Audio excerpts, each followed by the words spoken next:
Hər vaxtınız xeyir olsun dəyərli Diaspora FM dinləyiciləri və Diaspora TV izləyiciləri. Ənənəmizə sadiq olaraq biz dünyanın müxtəlif ölkələrində tanınan Azərbaycanlıları kəşf edirik və onlardan biri də bugün Diaspora FM-in qonağıdır.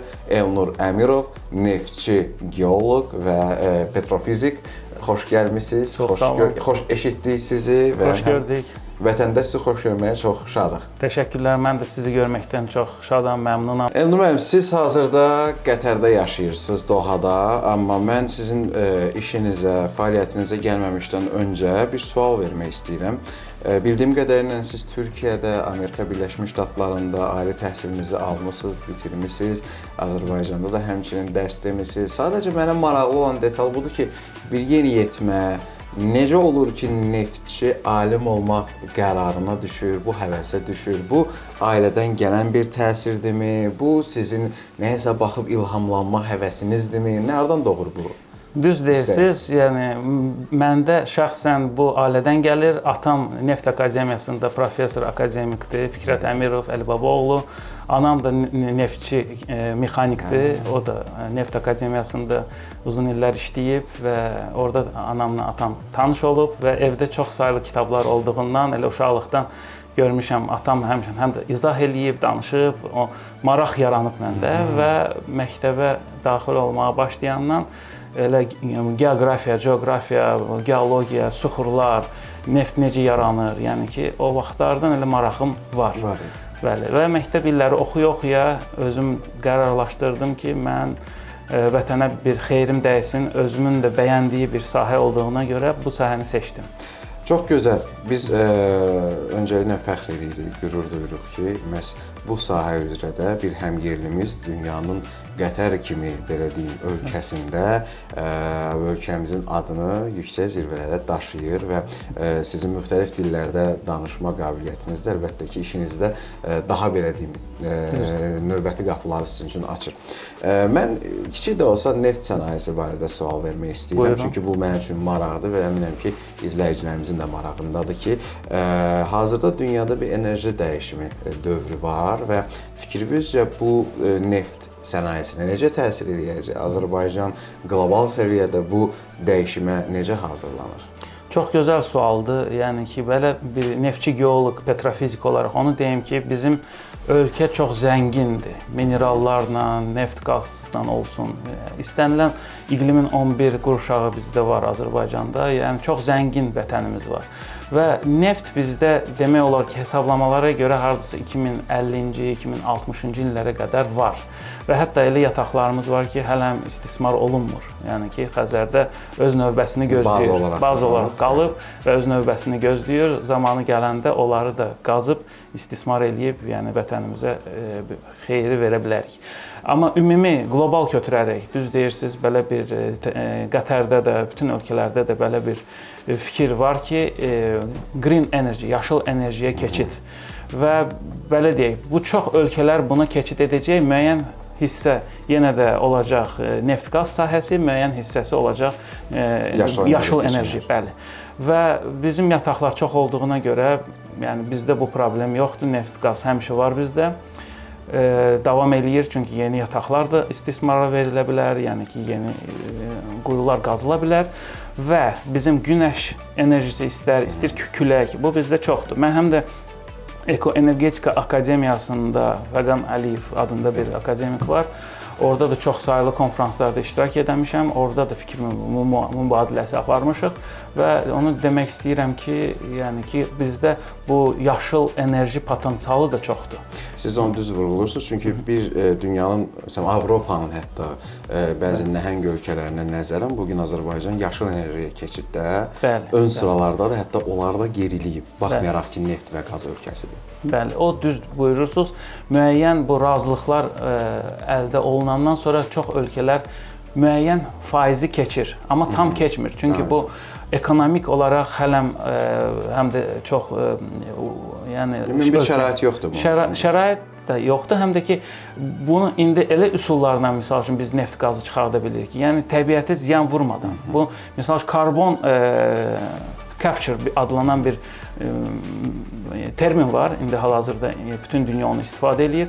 Müəyyən o çıxan karbon qazlarıdır, sonra müəyyən o ki, təbiətə ziyan vura bilər. Onu təzədən laya yerin dibində 3 kilometr, 6 kilometr dibdə qazılan quyularla birbaşa vura bilərik. Yəni təbiətə ziyan vurmadan. Ona görə hətta green energy-yə keçilsə belə bu texnologiyalar inkişaf eləyir və yaxın zamanlarda texnologiyalar elə bir səviyyəyə çatacaq ki, neft, qazın belə istehsalı təbiətə ziyan vurmayacaq. Yəni təbiət yenə də yaşıl enerji, təmiz hava, buna biz gəlirik yavaş-yavaş. Yəni ki, bütün dünya olaraq bu razılaşma var. Və düz deyirsiniz, bəzi ölkələrdə də ki, neft çıxartmaq baha olduğuna görə onlar bu yeni üsullara, yaşıl enerjiyə də üstünlük verirlər. Çünki müqayisə eləyəndə o bizdə neft çıxartmaq daha rahatdır, bizim neft daha cavandır. Misal Kanadada elə yataqlar var ki, neft çox ağırdır, onu istismar eləmək, istifadəyə vermək çox proses tələb eləyir və baha başa gəlir və xərcləri çox çıxır, düzdür. Bəzi ölkələrdə o xərclər çox olduğuna görə bunlar alternativ olaraq yaşıl enerjini də xoda salırlar ki, bu işıqdır, enerji yəni əldə eləsinlər, müəyyən hissəsini nisbətən neft qaza dəstək olsun ki, insanlar bu enerjini istifadə edib yəni yaşaya bilsin, soyuq havalarda evlərini qızdıra bilsin, maşınları, misal üçün elə maşınlar hətta var indi çox ölkələrdə, yəni ki, litium batareyalar olduğuna görə günəş enerjisindən yığır ya da elektrik enerjidən yığır və təbiətə ziyan vurmur. Təşəkkür edirəm ətraflı cavabınız üçün. Mənim üçün çox maraqlı idi və daha bir vacib və mənim üçün maraqlı olan detallardan biri də hazırda Elnur Əmirovun Qətərdə neft sahəsi üzrə bir Azərbaycanlı olaraq, alim olaraq fəaliyyət göstərməsidir. Bəli. Bu ona görə həm də maraqlıdır ki, Qətər dünyanın diqqət mərkəzindədir.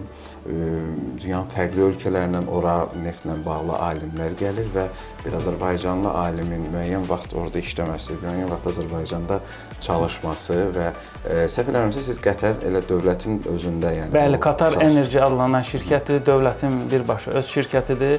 Yəni orada da onların dövlətin strategiyası odur ki, yəni quyular qazılsın, bu qaz kondensat cəmiyyətə xeyri dəysin, yəni qış soyuq aylarda evlərə qaz verilsin, istilik verilsin.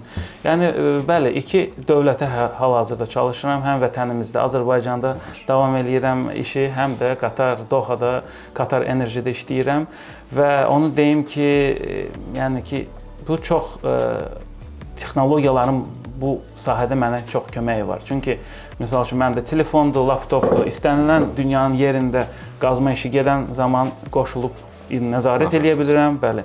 Və interpretasiya eləyirəm, misal üçün lay təzyiqləri, bütün qazılan qum daşları, əhəng daşlarında olan təzyiq bizi maraqlandırır ki, təzyiq necədir, necə dəyişir? Çünki bir tərəfdən su vururuq, bir tərəfdən nefti, qazı çıxardırıq və orada təzyiqlər dəyişilir. Və ona görə hər dəfə yeni quyu qazılanda biz ona nəzarət eləməliyik ki, yerin altında, o subsurface deyilir, yerin altındakı təzyiqlər necə dəyişilir və biz onu necə effektli olaraq istismar eləyə bilərik quyuları. Və sizin bu vəzifədə çalışmanız həm də bir diasporumuzun, belə deyim, ölkələr arasında əlaqələrin inkişafında da mühüm rol oynayır və mən bildiyim qədərilə siz Amerikada da olanda, Türkiyədə də olanda və bütün həyatınız boyu Azərbaycan diasporu ilə mütəmadi sıx əlaqədə olmusunuz, bu barədə də danışaq. Bəli. Mən həm Amerikada olanda diasporanın Azərbaycanlılarla görüşmüşəm, həm Türkiyədə oxuyan vaxtları çox fəal iştirak eləmişəm, konfranslarda iştirak eləmişəm, Azərbaycanlıların yığışan bayramlarda, xeyir işlər, müəyyən tədbirlərdə. Azərbaycan evlərində. Bəli, Azərbaycan evlərində və bu çox gözəldir. Çünki biz bir-birlərimizi tanıyırıq. Həm alimlər, oradakı oxuyan, yaşayan, işləyən insanlar bir-birini tanıyır.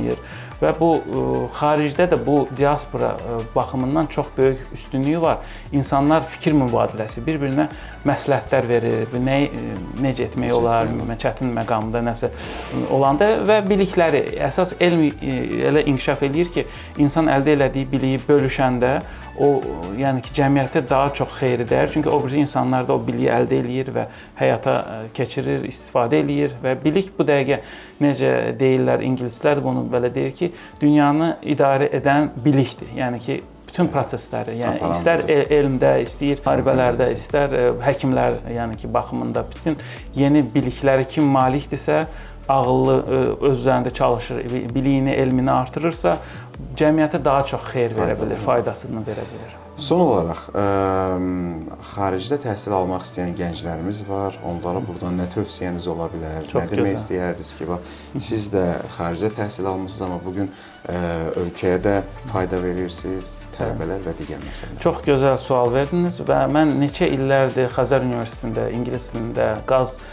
qazmanı, sonra layların interpretasiyasını, geologiyanı dərs aparmışam və həm Xəzər Universitetində, həm Bakı Ali Neft Məktəbində də ingilis dilində bu Heriot Vod Universitetinin materialından həm də özüm oxuduğuma görə bu bütün ingilis dilindəki biliklərimi həm Rus, həm Azərbaycan, həm ingilis dilində tələbələrə çatdırıram və həmişə məsləhət verirəm ki, yaxşı oxuyun, yaxşı nəticələr göstərin ki, gələcəyiniz parlaq olsun, vətənə xeyriniz dəysin. Yəni vətən uğrunda bilik arenasında sözünüzü deyəsiniz. Xarici alimlər bu dəqiqə mənə misal üçün müsbət fikir bildirir, deyir ki, çox mükəmməl danışırsınız xarici dillərdə. Bu necə olur?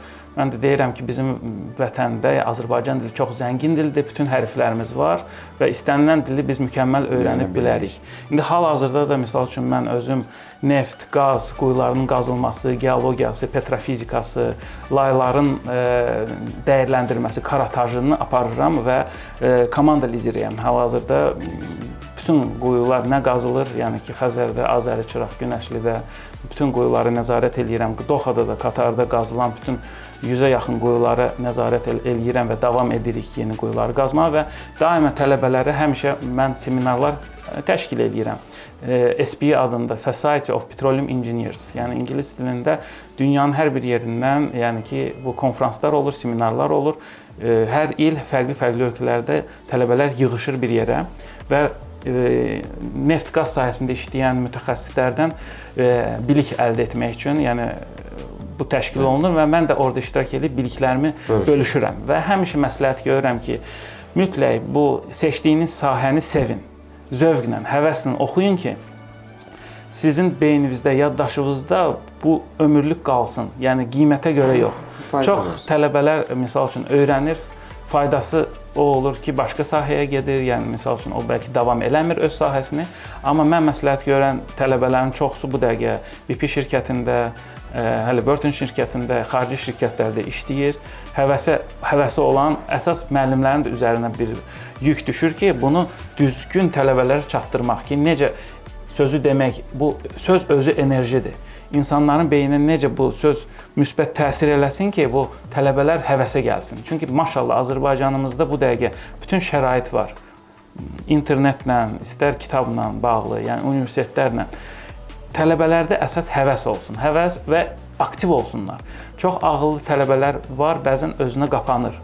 Communication skills ingilisində bir ifadə var, yəni əlaqələrin qurulması. Bunu da inkişaf elətdirmək lazım. Mütləq konfranslarda iştirak eləmək. Bəzi tələbələr utanır, sunum, prezentasiya eləməyə, fikirlərini bölüşməyə utanır. Amma bir dəfə utanır, 2 dəfə, yavaş-yavaş, 3 dənə, 4 dənə bu prezentasiyalardan sonra, təcrübə yığandan sonra özlərini rahat hiss eləyirlər, fikirlərini rahat izah eləyirlər. Yəni, bu baxımdan tələbələrin bu dəqiqə mənim 1000-dən çox tələbəm var. Həm Ali Neft Məktəbindən, həm Neft Akademiyası, həm yəni ki, Bakı Dövlət Universiteti, bütün Azərbaycanda olan universitetlər üçün mən təşkil eləyirdim, bu iştirak eləyirdim. Yəni hamısından bölüşürəm, hamıya da eyni məsləhəti verirəm və çoxsu indi bu dəqiqə ya xaricdədir, ya bizdə yaxşı şirkətlərdə işləyir.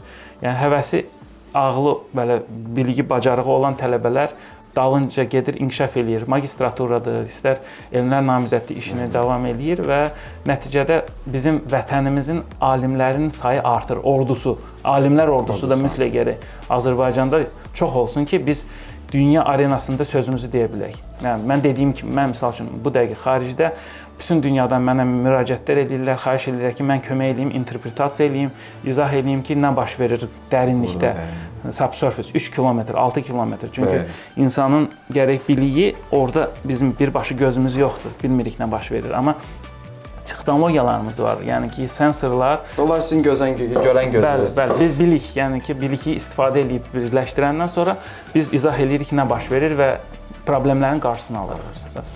Biz təşəkkür edirik Elnur müəllim sizə. Həm mən təşəkkür radiomuzun edirəm. qonaq olduğunuz, həm bu maraqlı suallarınızı, öz ətraflı cavablarınızı verdiniz və sizi vətəndə görmək xoşdur. Ümid edirik ki, növbəti buraxılışda da elə daha bir maraqlı mövzulara birgə toxunacağıq. Mənə də xoş oldu. Təşəkkür edirəm dəvətə görə. Dəyərli Diaspor FM və Diaspor TV izləyiciləri və dinləyicilərimiz. Bugün verilişimizin qonağı Qətərdə yaşayan və Qətərdə çalışan, o cümlədən ölkəmizdə də müxtəlif işlərdə öz fəaliyyətini davam etdirən neftçi, alim, petrofizik Elnur Əmirov idi.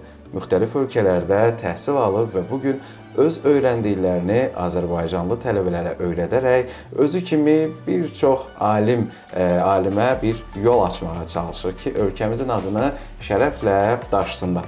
Növbəti buraxılışımızda da biz çalışacağıq sizə yenə dünyanın fərqli ölkəsində ölkəmizi tanıdan Azərbaycanlıları sizə tanıtıram. Təşəkkürlər izlədiyiniz üçün.